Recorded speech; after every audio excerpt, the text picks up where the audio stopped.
안녕하세요. 방콕에서 부동산 에이전시 운영 중인 고마저씨입니다. 오늘 3월에는 여러분들이 잘 모르는 지역 가지고 이야기를 해드리도록 하겠습니다. 자, 오늘 3월 첫 번째로 여러분들하고 가볼 지역은 람살리입니다. 자, 요 람살리는 여러분들 잘 아시는 분들 없을 겁니다. 그런데 한 3, 4년 전부터 제 유튜브 보신 분들은 한 번쯤 들어보셨을 겁니다. 그때 제가 한번 언급한 적이 있습니다. 그러니까 그분들은 어떻게 조금 변했는가 이 부분에 초점을 맞추시고 들으시면 되겠습니다. 지금 보시면 요 노란색 옐로우 라인이 지나가죠. 이 옐로우 라인은 쭉 올라가서 이쪽 라프라우 쪽으로 연결이 됩니다. 여기는 제가 한번 얘기를 해드린 적이 있기 때문에 다음에 시간이 나면 이야기를 해드리겠습니다. 진짜 좋은 곳인데 한국 사람들 잘 모르죠. 자, 다시 돌아와서 여기 보시면 이 노란색 옐로우 라인만 있는 게 아니고요. 전철이 하나 더 있습니다. 지금 보시면 이게 옐로우 라인 여기고요. 이쪽에서 쭉 올라가 보면 지금 전철역을 두 개 다 지어놨죠. 지금 다 지어놨습니다. 이거는 지하철로 들어가는 오렌지 라인입니다. 여기 지금 앞에 나왔는데 지금은 또 안 나오죠. 무슨 얘기냐면 여기 보시면 스카이워크를 지어놨죠. 근데 이거 지나가니까 날짜가 바뀌니까 스카이워크가 없더라고요. 이 스카이워크를 지어놔서 이쪽으로 걸어갈 수 있게 만들어놨습니다. 이건 왜 만들어놨느냐?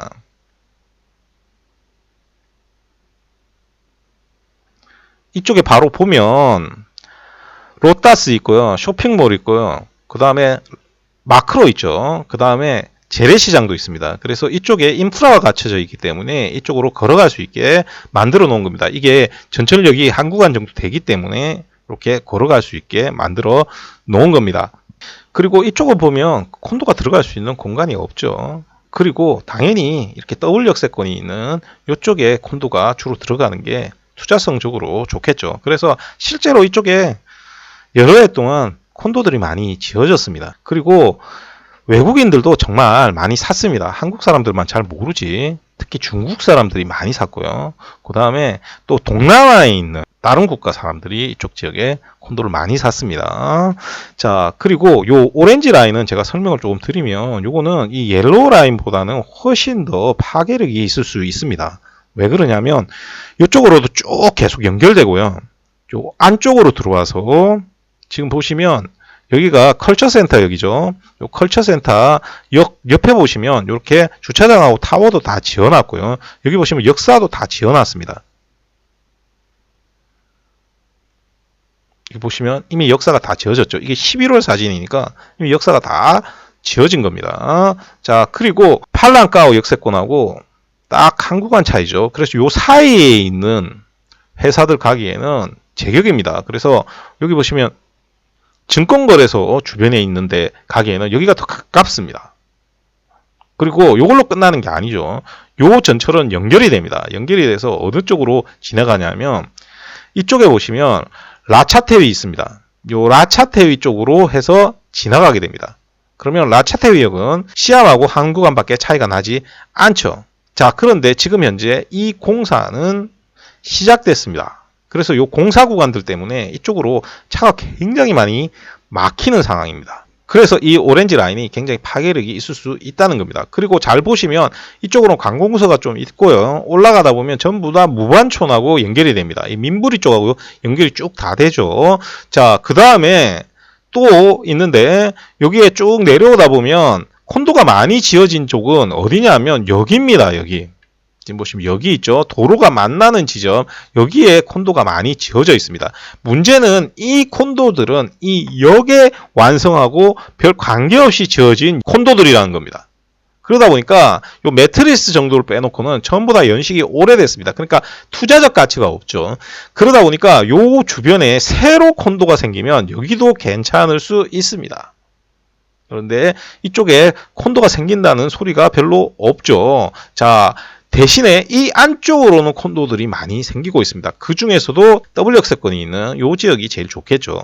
자, 왜냐하면 이쪽을 잘 보시면 여기가 왜 좋으냐면 이 뒤쪽하고 앞쪽이 그림이 다르죠. 여기가 정말 인구 밀도가 높은 곳입니다. 자, 그리고 대학교 있고요. 국립 경기장도 여기 있기 때문에 여러분들 BTS 콘서트 할 때 대부분 여기서 하죠. 그렇기 때문에 요 주변은 앞으로 시내하고 연결만 되면 배드타운화 되기 굉장히 좋은 지역입니다. 저 서쪽으로 가면 강 넘어서 배드타운화 된 데가 있습니다. 자, 그런데 이쪽도 그럴 가능성이 높은 지역입니다. 자, 문제는 이렇게 괜찮은 지역임에도 불구하고 투자를 할 수 있는 콘도가 없다는 겁니다. 제가 이 지역의 콘도를 안 판 건 아니고요. 제가 예전에 팔았었습니다. 그때 팔 때는 원베드룸이 1억을 안 했고요. 투베드룸도 1억 5천을 안 했습니다. 자, 그래서 지금 완성이 돼 갈 때가 다 돼 가죠. 왜냐하면 지금 이제 전철도 거의 준공될 때가 다 됐거든요. 그러다 보니까 제가 이 지역에 있는 콘도를 다시 팔려고 했습니다. 자, 그런데 전수조사를 전부 다 해보면 문제가 있습니다. 대기업 콘도들 중에서는 쓸데없이 가격이 비싼 것들이 있습니다.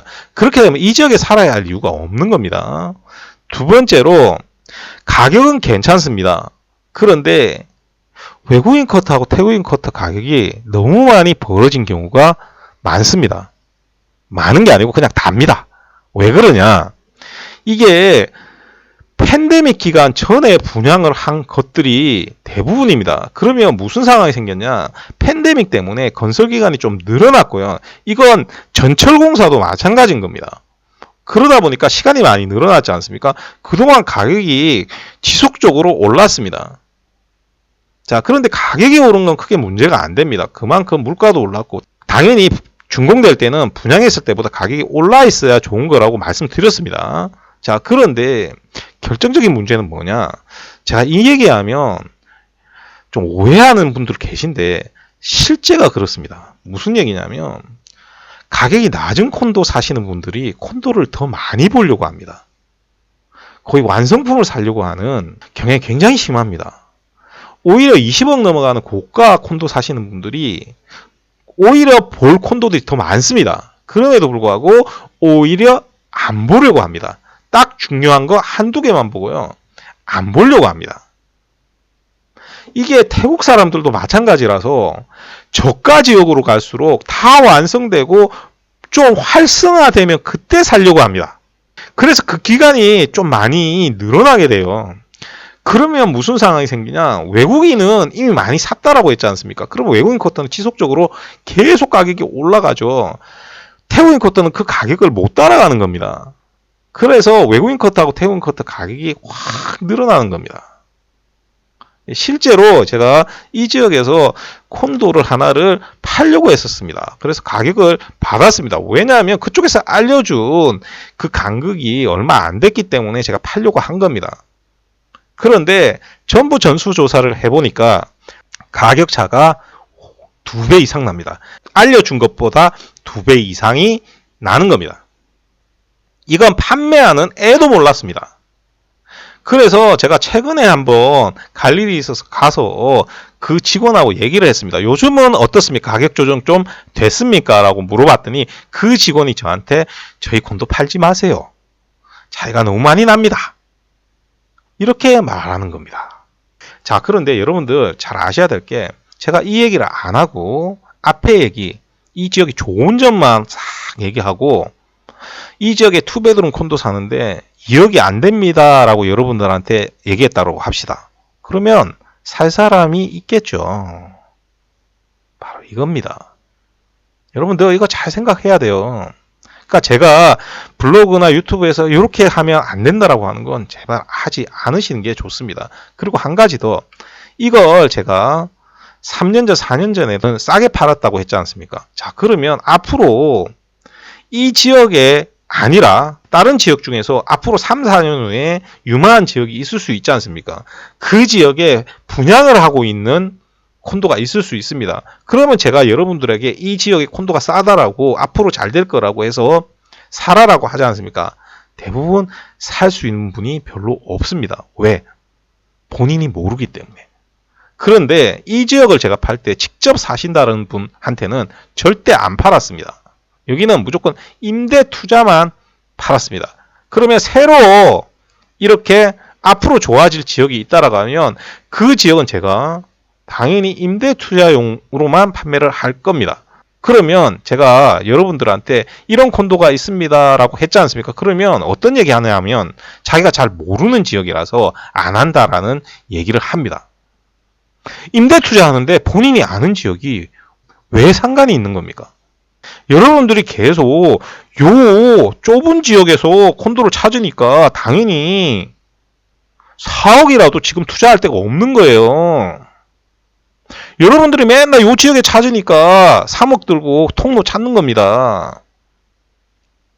제가 이 얘기 지난주에도 말씀드렸는데 태국애한테 통로에 산다라고 하면 태국애가 좋은데 사는구나 이렇게 얘기하지 않습니까? 근데 이 친구 보고 통로에 있는 콘도하고 저 서쪽에 있는 같은 클래스에 있는 지역하고 두 군데 중에 한 군데를 선택하라고 하지 않습니까?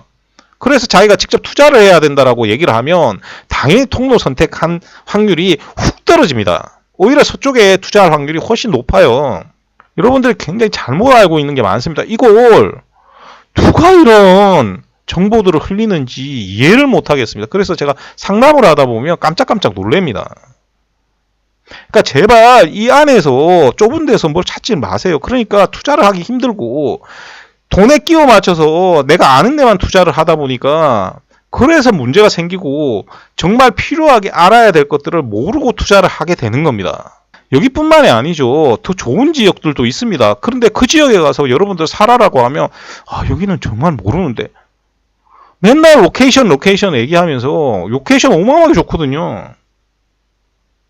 근데 내가 모르는 지역에서 안 사면 본인이 살 것도 아닌데 안 사면 그건 정말 투자를 할 수 없는 겁니다. 오늘 이 람살리 얘기하면서 이 부분 얘기해 드렸고요. 람살리에 새로 분양이 됐는데 조건이 굉장히 좋다. 그러면 투자를 할 만한 지역입니다. 그리고 다른 지역 중에서도 이제 이런 지역이 생기면 가격이 낮을 때 미리미리 사시는 게 가장 좋은 투자 방법임을 제가 알려드리겠습니다. 예를 들어서 이렇게 생각해 보세요. 1억 했는데 나중에 3년 후에 준공을 할 때 판매가가 1억 2천이면 누가 좋은 겁니까? 자, 오늘은 요 얘기 해드렸고요. 자, 오늘도 들어주셔서 대단히 감사드리고요. 이상 저는 방콕에서 고마저씨였습니다.